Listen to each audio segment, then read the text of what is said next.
Okay, let's see if this is working today.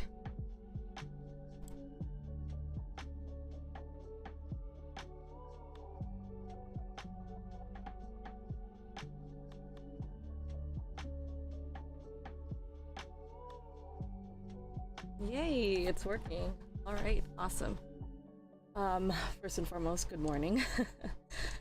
I'm actually really tired today. Yeah, I'll get to that first, but let me first welcome you guys to our current session, which is session 45. And I'm also checking on audio right now. Alright, so I'm also checking on my tablet right now that everything's functioning fine. Alright, so welcome to session 45. Today's stream itinerary includes greetings, conversation practice, question, comments, concerns, and suggestions.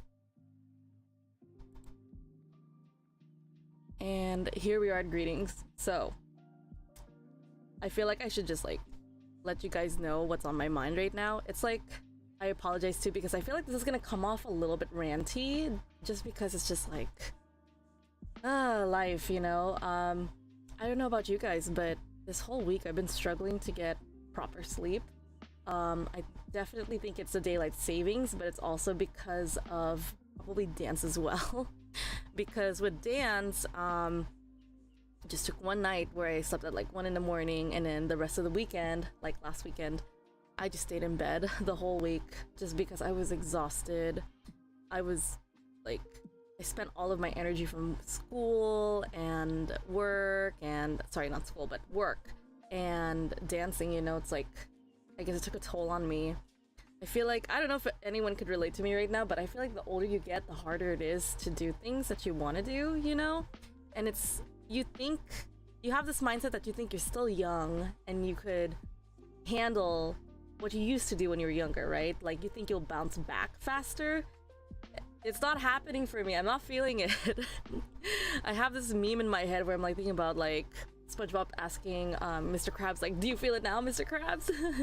Or something like that. Oh my god. That silly meme is in my head. Also, hello, SL Shah. Good to see you. Thanks for joining. I have an alarm clock like every 5 minutes, making sure that I'm awake. Because I was actually planning to wake up early today, but I slept. No, I tried to sleep at 1 in the morning, but then I got really worried, so I didn't end up sleeping at all last night. I did not sleep. And another reason why I did not sleep is because I decided it was such a good idea for me to drink a venti lavender matcha, which is like Starbucks's like unique special edition, whatever kind of flavor. It's actually really good. I like it. I usually drink matcha on a daily basis, but lately I've been just so tired. I haven't been able to prepare anything for myself. So yeah, that's what happened. And I think the matcha was definitely what was the main reason why I couldn't sleep last night. Is because of the caffeine in the matcha. So I guess I buried myself there. I buried my own grave there. But also it's another thing that kind of just gripe. Like, I'm griping today. Like, right now it's like my little gripe session. Like, what's frustrating for me is like my work is exhausting because of like what the environment I have to be in, and on top of that it's just also the commute, which is terrible. The commute is like 90 minutes. I told myself that it's not that bad, you know, because I do use that time. I like to look at it as an opportunity to add more things on to it, like for example waking up at 4 in the morning just so I can exercise, which I didn't do today. I was just kind of spacing out, and then going on stream at 5 a.m. so I can teach. That's another reason why I'm like waking up early, is just because I want to make time for my passions and things that I'm interested in. And then this kind of ties into like when I drive to work in LA, sometimes it's like a 90-minute drive, which really sucks because a lot of Californians don't know how to drive. There's always like an accident, someone's always rushing, someone's falling asleep behind the wheel. There's all these things that are happening and it always causes traffic. So that in itself, sometimes my drive or commute to work can range from 50 to 90 minutes. That alone is just because of that frustration. So, I mean, I try my best to see the good side of things, you know? Like, I see it's an opportunity for me to, like, you know, review Japanese where I could just listen to an audio and repeat, and that can do so much for me. And yes, like, it does help. It does help me, like, feel a bit more natural with my words, but I know myself as a learner that I need to write things down too, because I'm a combination of a kinesthetic learner. I'm also a auditory learner, so listening. I'm also like a visual learner too, but I'm also like writing too. Like I like to write. It's cathartic. Just the sensation of writing something and just having that memory that I wrote something. That's just something that helps me with learning too. So not being able to write down what I'm learning from Japanese, or let alone just like reviewing it too, has been like very frustrating for me, because it's like, yes, I did learn the speech, but it's not being retained in my head because like, how can I retain it if I don't have opportunity to sit down and study? And that's the thing that I feel the most frustrated about, like time. I don't have enough time in a day because I'm always tired from work. I'm tired from the 90-minute drive to work and an additional 90-minute back home from work. So like the moment I get home, it's like I need to decompress. And my decompression takes about 90 minutes too, which is crazy. Yeah, so it's just been like that for me for these past 2 weeks, and I've been feeling like high-key frustrated, you know? Because it's like, I want to come home, I want to feel energized, I want to feel ready to actually do some work and have fun or actually get some work done, you know? But it's just so hard with my schedule because I'm also like, you know, I have a lot of commitments, like coming back to dance, to like dancing 4 times a week, 3 to 4 times a week. It drives me mad sometimes. Like, it is fun and it's good for me, and I am exercising technically, because every time I finish dance, I'm sweating. Like, I sweat so much, which is good because it's cardio. But at the same time, it's like, I wish I could just utilize my time wisely. I'm not like, I can do so much in terms of scheduling time for myself, but I'm the kind of person that doesn't follow my own schedule, which kind of sucks. So yeah, that's another gripe I have with myself, is like, I try my best to be self-disciplined, but at the end of the day, it's like whatever I'm feeling kind of dictates what I do. I don't know if anyone can relate to that. It's just so frustrating, you know?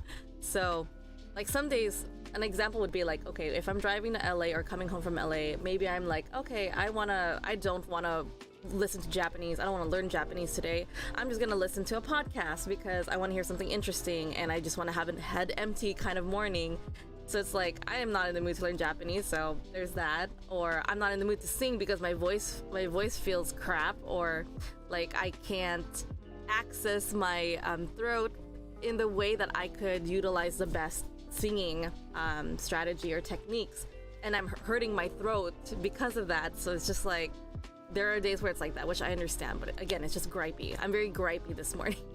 I'm also kind of, I don't know, yeah, I'm kind of, what's the word for it? I'm just cranky, gripey and cranky because I did not sleep. So I've been just kind of thinking about whether or not I should just not come to school or work today, even though I know I should, just because it's like, because I don't have enough hours to call off, you know? Like, I don't have PTO, which is, again, really frustrating.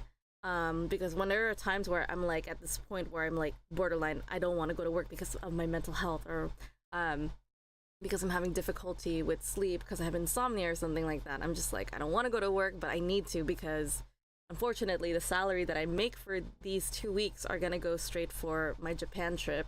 And then the following 2 weeks after it is just going to be an additional salary for like the end of my Japan trip. So it's just like, I don't really have much of a choice. So here I am. And I'm just like thinking, I gotta just get through this, figuring things out and whatever. Good morning, Hans. It's just, to me, this whole week. I feel very, very frustrated by everything right now. But yeah, that's a little like insight on in terms of like how crazy I'm going for this week. Singing, dancing, I don't know, just relaxing, finding ways, learning Japanese again. It's just like, it's just crazy for me. But yeah, I think first things first, I should make myself coffee. Just so I'm in a better mood. You guys can probably tell I did not drink coffee yet. I should have moved faster when I didn't sleep at all last night. I should have went to the kitchen and made myself coffee. I probably would be in a much better mood than I am right now, but we'll just carry on, okay? So that's basically me. That's basically my whole spiel for the first like 10 the first 10 minutes of this stream. It's just I'm very cranky. Just because I couldn't sleep last night. I just had insomnia. I don't know what's... And also, my dumb choices of drinking matcha last night. I drank matcha because I wanted to focus on work, which I did get a lot of work done. That being like I was able to set up my lesson plans for my job in the morning, and it's now in my tablet, which is wonderful. It's in my PDF, so I don't have to carry like so many books to work anymore, and that's what I spend my time on. It's just that. And I just wanted to make things easier for myself. So yeah, drinking matcha helped with that a little bit, but now it also affected my sleep schedule. So yeah, I'm learning as I go. Usually I'd be okay drinking matcha and it's not a big deal for me, but now I feel like matcha has a very strong effect on me. So yeah, lesson learned, do not drink matcha when it is past 6 p.m. because I will not sleep. Or any tea for that matter, actually. I was afraid to take, like, I know I could I know I could have taken melatonin to just knock myself out, but I'm a deep sleeper. So once I take that, I'm gone. Like, I will not wake up till probably like 12 p.m. today if I took that, and I would have missed my entire shift this whole day. So that's why I'm just like, I didn't want to take any risk, and I just didn't bother. So whatever. I'm just hoping I'll be okay this whole day. I'm gonna drink extra coffee today, make sure that I will stay awake while I'm driving to work and tolerating stuff in class and staying healthy. I am on the fence about going dancing tonight because I'm just really tired. I do want to go just for exercise reasons and being with friends, and also learning new things for dancing, of course, but at the end of the day, it's just like, I don't know. We'll see. I'm gonna play it by ear. I'll still pack my stuff for dance tonight, but we shall see if I'll actually end up going. Because it's just, I don't know. We'll see how my mood is. Let's just leave it at that. Okay. That being said, yeah, I've been under a rock. I kind of like had a couple conversations with friends this past week. They're like, have you checked out what happened on social media lately? And I'm just like, no. And they're like, oh, I thought you're always on your phone. And I'm like, I'm on my phone when I can, but on the weekends I'm not on my phone. Like, I am in bed, I am sleeping, I'm resting, I turn off connections from everyone. So if people try to reach out to me, it's just like, I need time, I need space. I'm tired and burnt out, you know? So it's like, if people reach out to me, I'm like, I'm sorry, like I just don't answer calls. I put like the do not disturb feature on, just because it's like, I really need to decompress. This week has been stressful, or every week has been stressful when you're working in an environment that's super stressful. So there's that. I'm getting used to it, but it's just still taxing on my emotions and mentally, and my mental health as well. So there's that. Han says, you gotta take care of yourself first. Thank you. I know I should, but this is the problem. This is first world problems for all adults here. Everyone adulting here. Money, you know, because I don't have enough PTO hours to call time off and get paid while I'm off.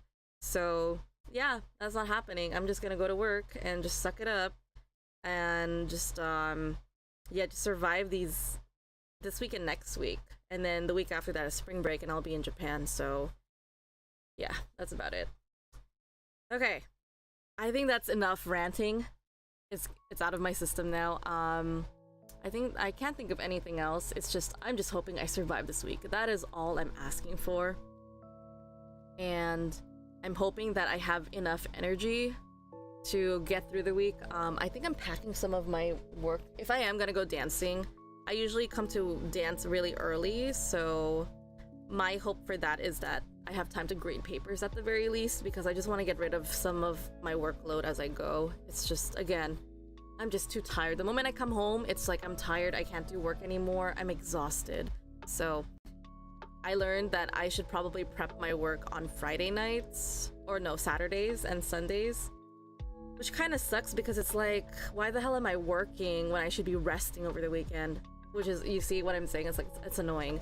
But unfortunately, that's the case for me when it comes to my job in LA, because the commute sucks and I'm always tired when I go to work and when I come home from work. So it's like I can barely focus and get stuff done. In terms of all of the stuff that I do for like the stream, it can get tiring. Like, for example, I decided to cancel yesterday's stream because, again, this whole week I'm just struggling with sleep. I can't sleep properly. Daylight saving has definitely affected me. I'm probably subconsciously stressed over something. I don't know. And also because I've just been so burnt out that I just haven't had time to just prepare all of this stuff ahead of time. So that's why I did call off yesterday, which was also good because I did end up oversleeping and I woke up at 6:15 a.m. So I overslept and I missed the entire stream technically. So I'm glad I called it off because I knew it.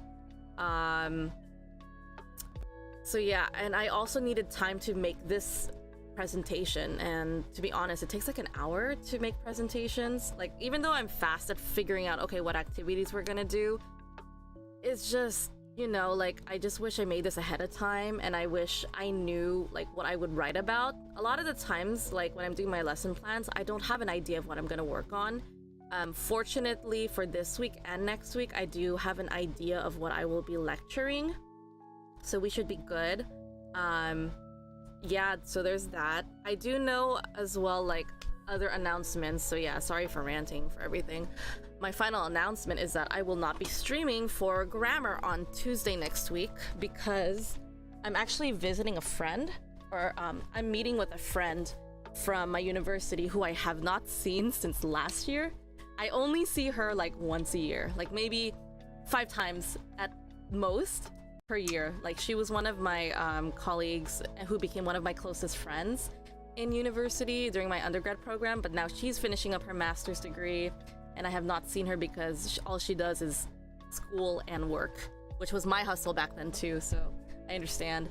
So we're finally meeting up after a year and we're having dinner together next Tuesday. So that's why if you guys check the schedule for the grammar, it's canceled. It's moved to April. So I'm still thinking about it too, because the thing is, I arrived from Japan on April 1st. So the last day of break for the last day of spring break, and then I go to work the next day. So like, I'm just debating, should I push myself for that week and just jump straight back into streaming or not? We'll see. Maybe I might miss it while I'm in Japan, so I might just commit to keeping it. But if it comes down to like, oh, I am feeling super jet lagged, I want to sleep in a little bit longer because I'm literally arriving the day before work. So yeah, it's just like, I don't know. We'll play by ear. I'll keep you guys posted on Discord. I always send updates. So if it's a no-show or if I'm planning not to show up, I will communicate that.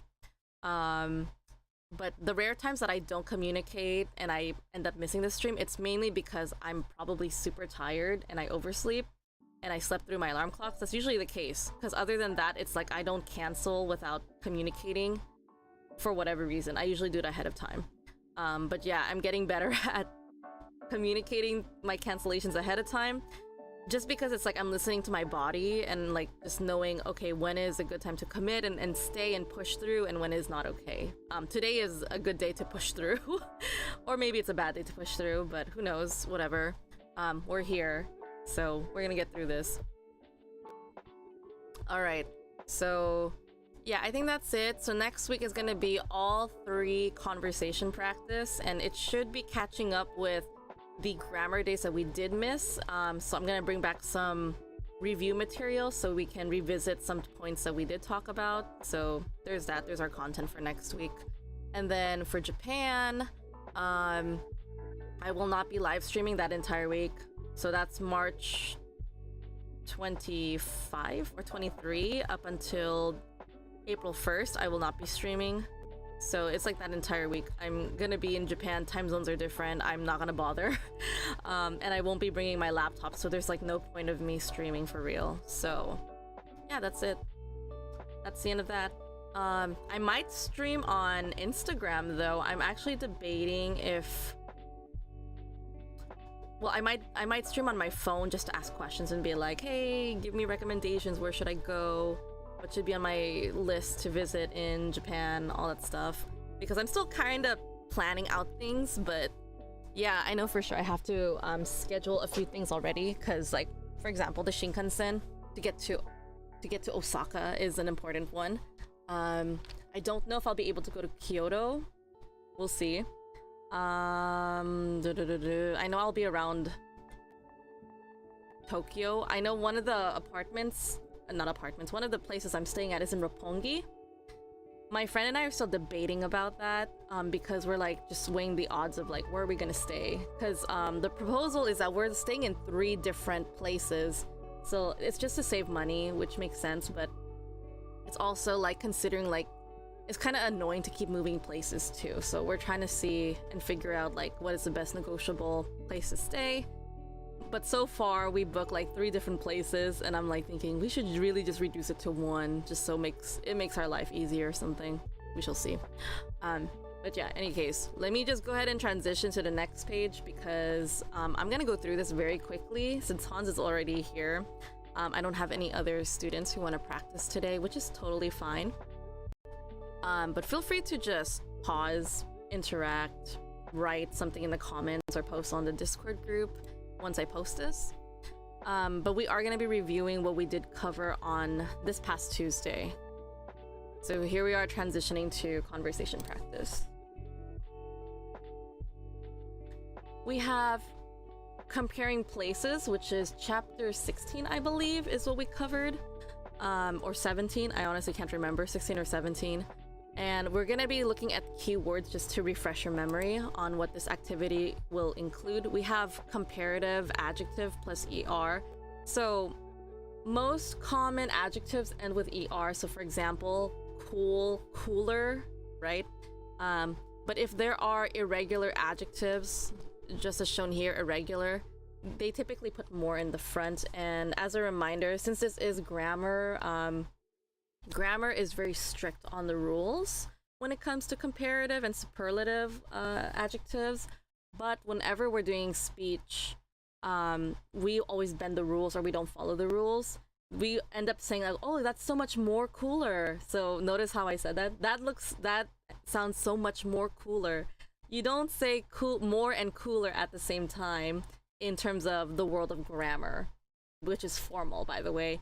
But in speech, it's perfectly fine because speech is just informal. It doesn't respect the grammar rules. That's just how it is. And it sounds natural when I say it because a lot of people say it that way. A lot of the times our grammar or our speech does not match the grammar that we learn. So this also reminds me of like my students who always tell me like, oh, why do we need to know English? Why do we have to learn it if we already speak the language? And I'm like, I ought to give them the test and see like if they really know their English, because like English grammar is not the same as English speaking. They're 2 different environments is the best way I could say it. They're different environments even though they're the same language, but it's just the rules behind them is what's annoying.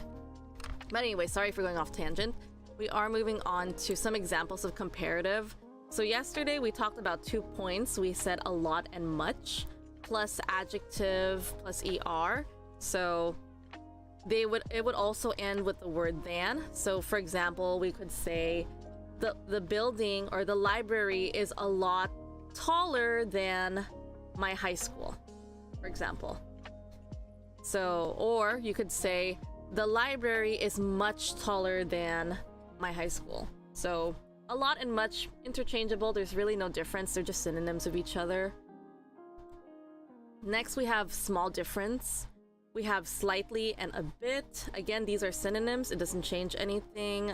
They don't have specific nuances on how they're being applied, so I didn't really feel a need to make a note on that. or recall anything that shows that distinguishment. Oh my goodness. Han said, it still hurts to hear more cooler. Why does it hurt? Is it because you learned grammar in the Philippines? Because I heard, like, okay, Filipinos, I'm just gonna be honest, a lot of Filipinos, when they learn American English or English in general, it's ingrained into them that their grammar has to be really good. And I know this because my mom is really good with her grammar in English, and she told me a lot of the things that she would say is like proper grammar English, but it doesn't match the speech, which is the ironic thing. It's like in the Philippines, if you learn English, you're learning the proper, which is the formal grammatical way. So therefore, when you are trying to speak in English, like conversational, people would probably look at you and be like, that's kind of strange to hear you say that, because that's not what we say, you know? So that's what I'm saying. These little environments, the speech, conversation English versus grammatical English, they're not the same. And they're oftentimes grammatical English, they're just used for practice, because it's not, again, our slang is more popular when it comes to conversation English. Han says, grammar was emphasized when I was learning here in the States. Interesting. For me, I wasn't. It didn't, like, they did enforce it a little bit as an activity, but it was never, like, shoved down my throat, to be honest with you.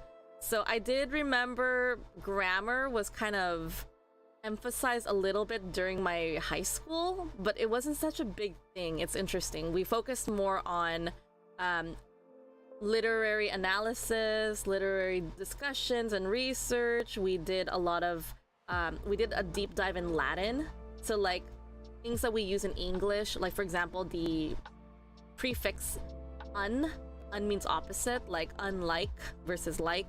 So finding these little things, like we focus on different aspects. We weren't really looking at like grammar English, which is so funny to me. So I think it also depends on the school you went to, because maybe also the teacher, mainly the teacher most likely. Because the teacher gets to decide for the most part what they are going to be teaching in class, but they're also following the curriculum, whatever the school gives them to. So there's that. But yeah, for my school, I was not reinforced to study grammar. So when I did take the grammar test in high school, I was surprised to get like 4 out of 10. And I was like, why do I have a 4 out of 10? I'm good at English. That's weird. And that became my journey of not liking grammar and ironically becoming a professor. I was gonna say teacher. A professor who's a master in grammar, which is so funny. Like the irony, man. Life is hilarious to me. Also, I digress. Sorry, I went off tangent again because of it. But yeah, I didn't care about grammar. I hated it when I was younger, but now I'm a master in grammar, so it's just funny to me. All right, coming back to our last point for comparatives, we have long comparatives. This was what it was written in the English for Everyone textbook. Long comparative, but I call it emphasis in parentheses with modifiers. So example is blank much more than. So technically I could have underlined more and than here. Yeah, more and than here, because it's like you're using the double expression, which is like more and than. In most cases they leave than here, than there. If they're gonna do superlatives, which we're gonna see later, they're gonna say more of I think, what did they say? That's like the key word there. I'm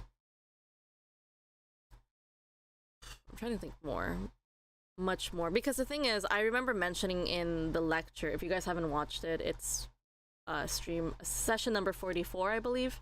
So I did go into deep dive saying like much more is kind of like unnecessary. You can kind of drop much more. You can just say, I think the irregular adjective we used was like beautiful, right? You cannot say beautifuler and you can't say beautifulest. It's not proper grammar. But in conversation English, people do use that because they like to mess around with English and use broken English. It's just how it is in conversation speech. We love broken English, which is ironic. It's not what we've been taught in school. It's just something that everyone in online uses. Also, sorry, I keep adjusting my chair because my chair keeps going down. We'll see if I need to adjust again. Also, let's see. Han said the grammar rules were focused on in 1 to 5, and after that, it got freeform. Interesting. I feel like, yeah, elementary school, they did emphasize it a little bit, but not too excessive. We weren't very into, like, all the rules. Like, for example, I mentioned, I didn't even know there was an adjective order because my school never taught me that. I don't even remember it in elementary school. I don't even remember it in middle school nor high school. It was just, I don't think the teachers thought it was like important to teach or something. I don't even remember it when I took ESL classes, so I'm like, where did the adjective order come from? I just went with like what sounds natural. But anyways, that's the end of that. Yeah, so going back to long comparatives, I would just drop much just because it's like, I just feel like it's just extra emphasis. So for example, this dress is much more beautiful than that red dress, right? So it's like, it just feels like it's more of that emphasis that you need to make something stand out more. But other than that, you can technically drop much and just say, oh, this dress is more beautiful than the red dress. So either way, it's practically the same thing, but just adding the word much at the front, I think it just gives it like that extra emphasis that this is much prettier, right? Look at me using that word in my example just now in speech, much prettier. It's just a substitute for the word very, because as we know from yesterday's lesson, the book also mentioned they don't want you to use the word very, so they're giving you like synonyms, which are much. Much is like a substitute for very. Okay. Next, we are looking at superlatives. Superlatives, the most obvious thing about superlative adjectives is that they use the word the and the most. So the is usually placed before the adjective, and the adjective for the most part has est added at the end. So you would say like, I guess an example would be like, who is living life to the fullest? So the fullest would be an example of superlative, and we're saying who, like which person is living their best life. If it is an irregular adjective, for example, we are going to use the same word again, like beautiful again is a perfect example. You would say the most beautiful, not the beautiful list, because bad grammar, but people still use it because either they have English limitation and they automatically went with the pattern of adding est rather than recognizing that it's irregular, and it ends up becoming a conversational English because, again, broken grammar is becoming embraced in conversation. So yeah, there's that. So people who are learning English are technically getting screwed over because conversation English is going against the grain of what they know and then applying it to grammar, you know? So yeah, technically that's the whole thing. Anyways, we are looking at 3 different types as far as I recall here. I'm just writing it as like examples from the sentences. First, noun clause. We have a noun clause. So the noun clause includes a article at the front typically. So for example, the class, right? The class, that's a noun clause. Be, so we're just conjugating be to whatever it is, was, am, whichever you're gonna use. Easily, the, and then adjective plus est. Because based on the book the other day, I just felt like they only showed easily and the plus adjective est. I don't know if we have an irregular form of that. I just stuck with the book and kept it simple. And I also wrote a note here for you guys to remember that when you say the word easily, it oftentimes means the most. Like, this is the most obvious choice or the most obvious that we see here. So an example would be, the bank is easily the tallest building here. So that means it's the most obvious compared to whatever buildings are next to the bank. So easily is supposed to it feels more like it's the most obvious. That's kind of the feeling I get from it. The book argues that easily is interchangeable with by far, which is the next one. But it has, again, it's just very specific on their application. So you just got to be careful with that. So noun clause plus be form, just conjugate that by far, and then the adjective plus est. By far, meaning like so far, everything we've established at this moment up till now, assuming, and there's also like an assumption that there will be more that is yet to explore or see for this speaker. So there's like kind of like an under, like, what is it called? If you're reading between the lines, there's just a really there's like a assumption that you think that they're going to continue looking around before they actually decide on something or commit to something. So an example would be by far is to be continued, right? Like there's still an opportunity to be open-minded, to find something else that's much taller or much more beautiful. Whereas if you say easily, it's like you kind of like settled, like, okay, I looked around, this is it, this is all, I'm gonna commit to this one. It's the most obvious, and I'm also kind of done looking around, and this is easily the best option, right? So that means it's the most obvious, it's the most advantageous if you like whatever it is. Like, for example, if you're giving a really good proposal or deal, you could say, oh, this deal is easily the best one I've been offered, and I want to take it. So that just means it's the most obvious, it's the most advantageous for you, etc. Whereas by far is like, by far this is the best. Okay, this proposal is by far the best I've seen so far, right? So I kind of said by far and so far is like reinforcing each other, meaning that there's an assumption that there's still more to come. But yeah, that's at least how I see it when I hear these two words. Next, we have the noun clause be by far, and then they added the most as well, and this is where the irregular adjective shows up. At least it's what I saw in the book. So this is the long superlatives, or this is also known as the emphasis, because you can technically just drop by far, I think. Let me see. Nah, you can't drop out any of them, because like I'm just thinking about in my head. If you're saying this book is the most interesting book I've ever read, it feels settled, like it's good there. But if you say this book is by far the most interesting book that I've read, you are saying that this is your top tier favorite for the time being, but something else might come in and take the first place slot for that. So there's that. Anyways, we're moving on to long oh, so we already did that. That's long superlatives and emphasis. Now we're moving on to noun clause plus be plus one of the, adjective plus est. A note for one of the, I mentioned this in the book, so I'm going to reiterate this one more time. When you hear the word one of the, you want to treat this expression as a singular noun, which is why I wrote it as a note here. Because one of the indicates that you are part of a group, and the group, we're looking at the group, which is one group, right? We're not looking at the individual members who are inside of the group. When we start to look at individuals, it becomes plural. But if we look at group as a whole, it becomes one group, right? So that becomes singular, hence singular noun. So an example would be like, Ben, one of the professional dancers at my ballroom, is the funniest teacher I've ever had, right? So notice I said is as my be verb. It's because I'm indicating there's someone specific, Ben, one of the professional teachers, you know. So that is indicating that it is singular, and it's also reinforced by the person, Ben, which is one person. That's reinforced. Another one. Let me see if I can think of something.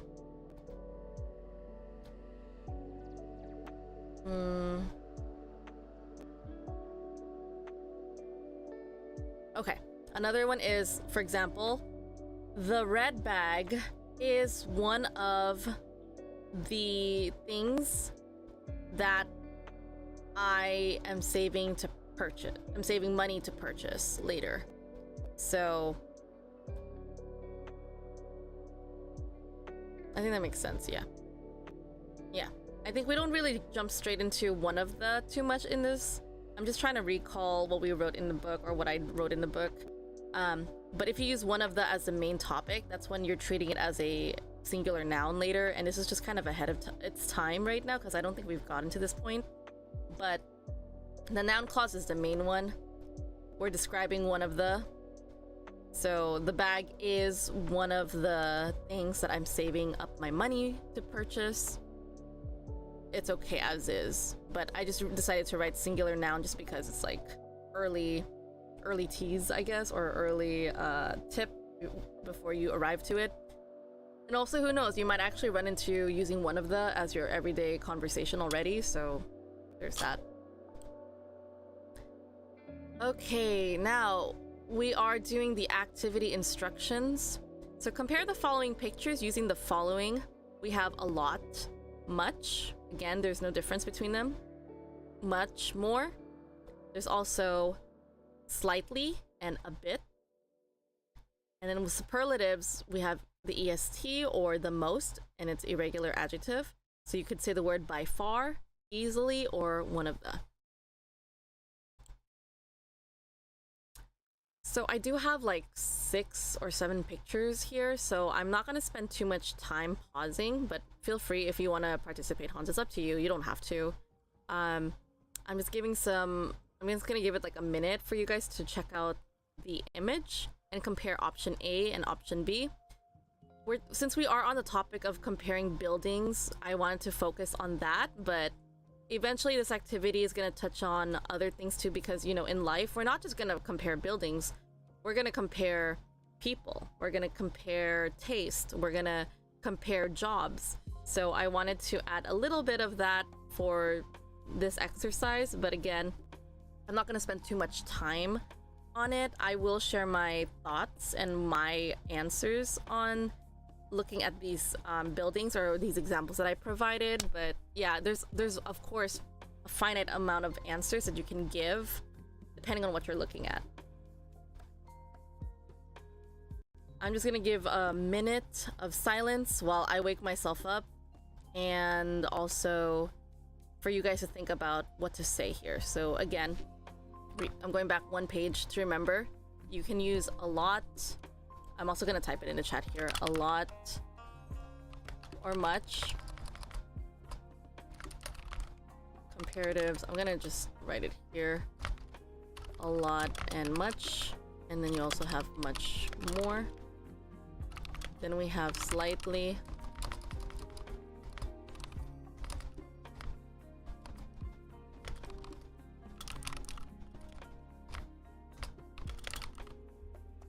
And then we have superlatives.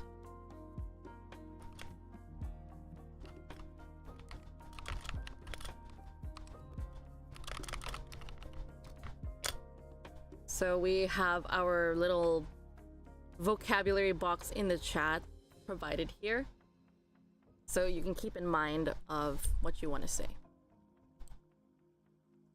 So back to option A and B.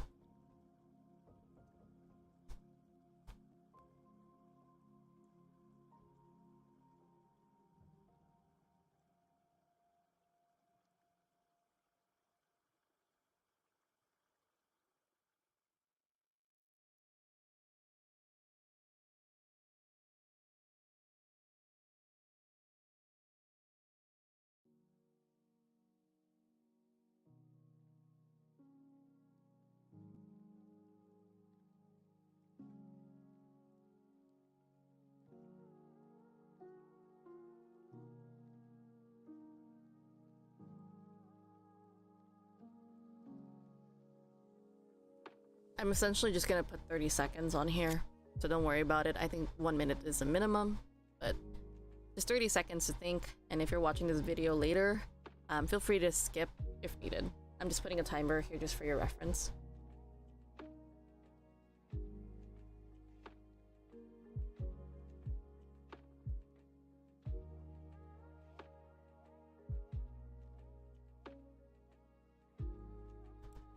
Okay. So I'm gonna compare these two. I'm gonna say in terms of option A is slightly taller, or yeah, is slightly taller than the option B building.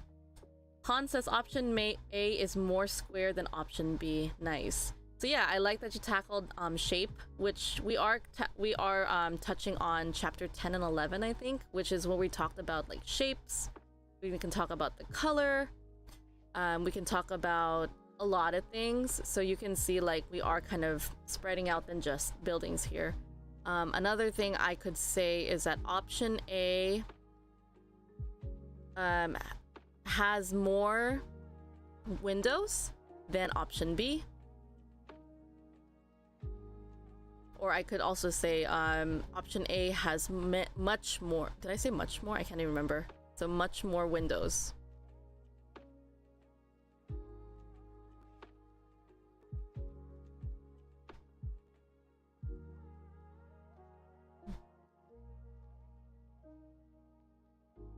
Okay, so another one could be option B has one round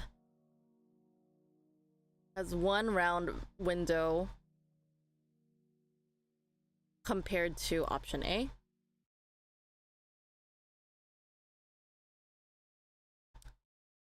There could be another, you could see this from like another perspective. You could even say option A is more of an apartment than option B. So notice the way that I say it, like I frame it like that. It's like I'm kind of assuming that option A is more of an apartment, whereas option B is more of a house. So it could be that this is someone's house and they're not sharing it with anyone. That's why they have less windows. And they have 3 floors most likely based on the structure of the windows here. So we have the first floor, the second floor, the third floor. So my assumption is that this house is for the whole family. Whereas option A kind of looks like it's more of a housing for children. It's a housing for, I don't know why I said children. I was like thinking like it's an orphanage. I don't know. Like it's a housing for like just like people who, because typically I would say typically most apartments are like cheaper than owning a house. So that's why I kind of have this assumption that option A is more of an apartment compared to option B. Yeah. So sorry. If I say something really weird, it's probably because my brain is like jumping ahead and I don't even know what I'm saying. I'm like really tired. Alright, next example. So again, there's more than one answer. You have a finite of answers, so don't worry if anything I said didn't match with what you wrote or what you were thinking of. It's really all up to you. Next one, we are comparing cities. We have Sydney and Dublin. I'm gonna time it for 30 seconds to think of what to say and share.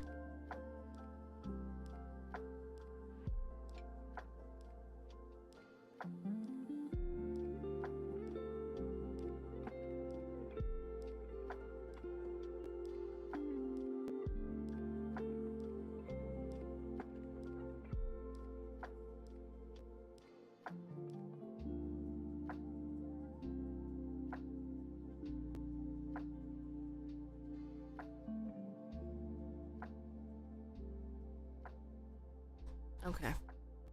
Not gonna lie, I'm starting to fall asleep right now. I'm like tired, but I hope I'll be okay. So we have Sydney and Dublin. Depending, like I feel like this is kind of subjective because the pictures are not consistent. One is dark, the other is light. So you could also compare in terms of like, for example, the scenery between them. You could say that Sydney is much more beautiful at night because of their lights. You could also say Dublin is much more colorful than Sydney because you can see in the sunlight there's different colors, and then Sydney only has like, it seems like more warm colors. I think it's like yellows and orange and browns. I feel like those are associated with like warmth. So there's that. You could say that Dublin has much better commutes between water, I guess. Like for example, building a bridge from one side to the other, they do something like that. So they have a bridge that connects both sides of the town, whereas Sydney doesn't have that. At least that's what I don't see. Maybe they do, but I'm not sure. I'm not aware of that, and I'm not an expert in Australia, nor have I been there either, so I wouldn't know, to be honest. Yeah, so there's a lot of things you could say about this, and it's really up to you. I'm only just giving small examples. Okay, next one, because we're gonna get through this.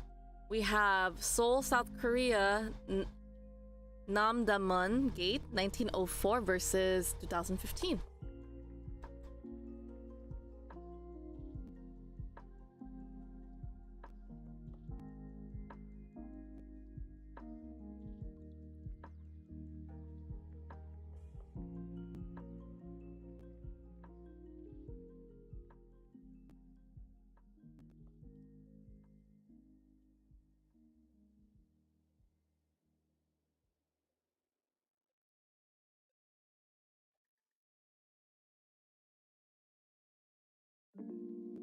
Okay, so we can compare the same place, like after how many years have passed. You can talk about what do you see that was from back then and what's not there anymore. So for example, back in 1904, it looks like Seoul, South Korea. I mean, I'm gonna go back, I'm gonna rephrase that. So it looks like back in 1904, the Namdaemun Gate was used more as a it's kind of like a part of a housing, part of an area for rest, because you can see like there's a lot of places here. I might rephrase it as like you could say it's a residential area. So the Namdaemun Gate in 1904 is more of a residential area compared to 2015.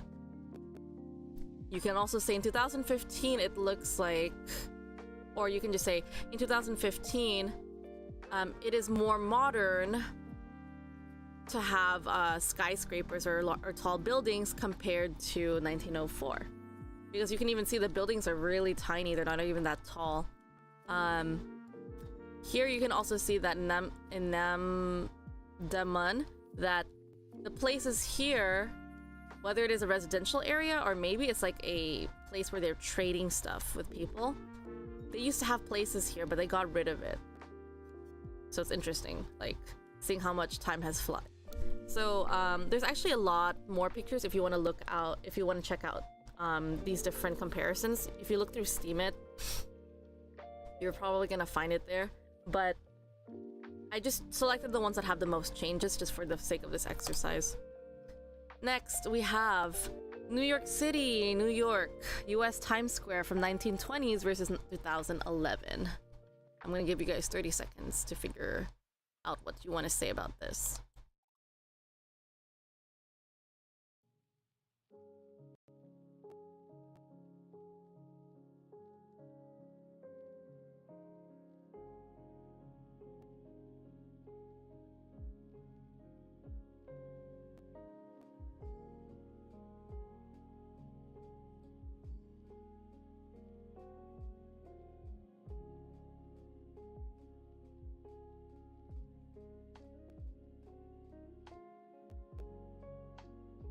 Okay, so Han said,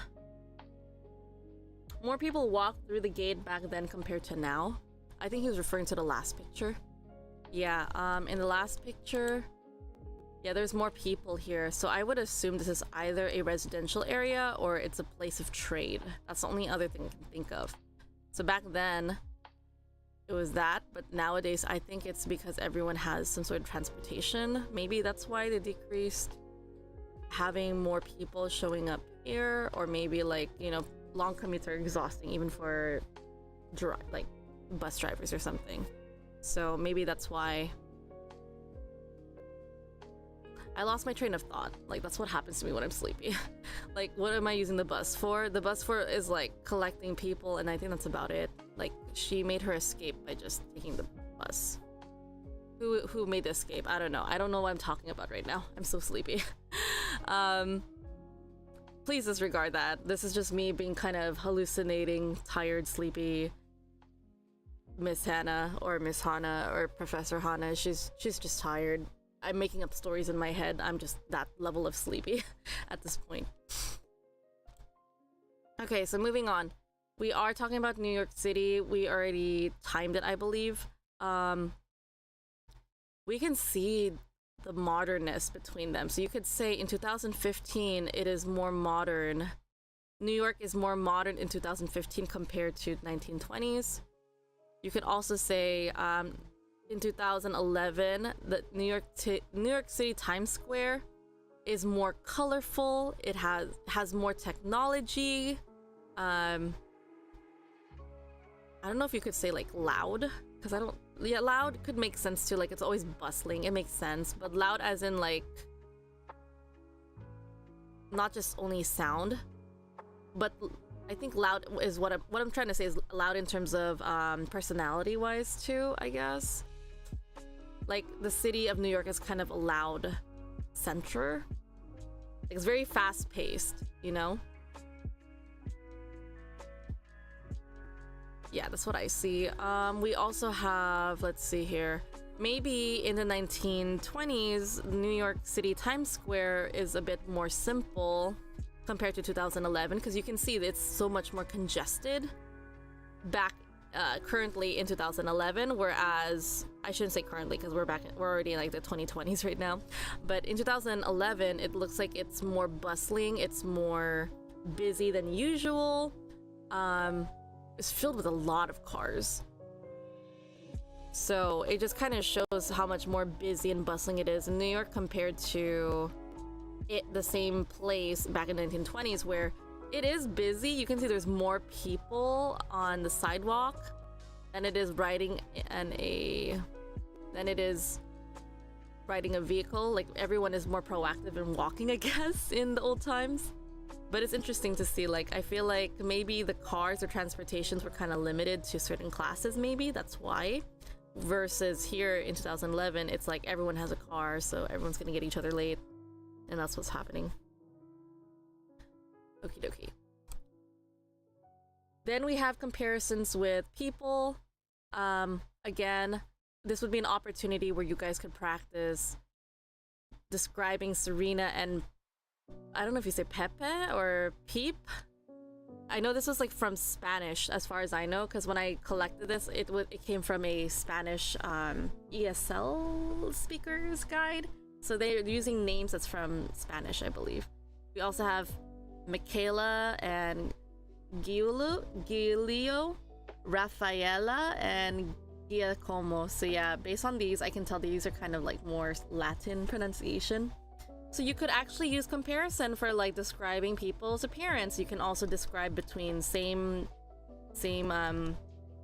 gender or same sex, or you can even say it's the whoever they're partnered with. You can talk about their looks. You can talk about their fashion, which is revisiting what we covered on chapter 10 and 11. So you can see we could use comparative and superlative languages here too. You could also say stuff like, the man is much taller than the woman.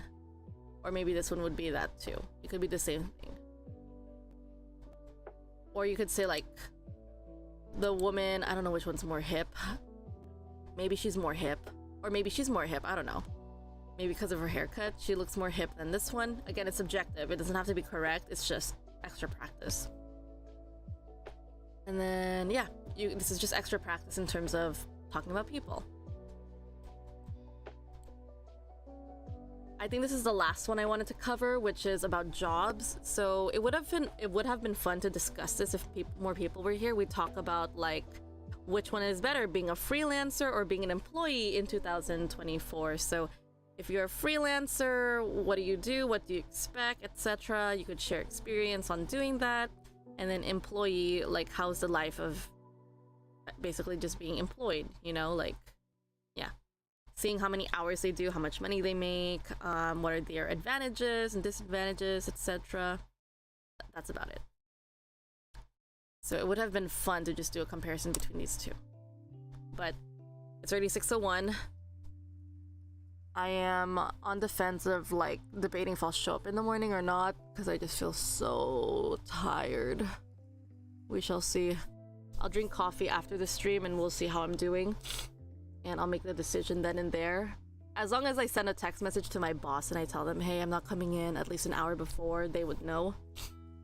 So there's that. Questions, comments, concerns, or suggestions?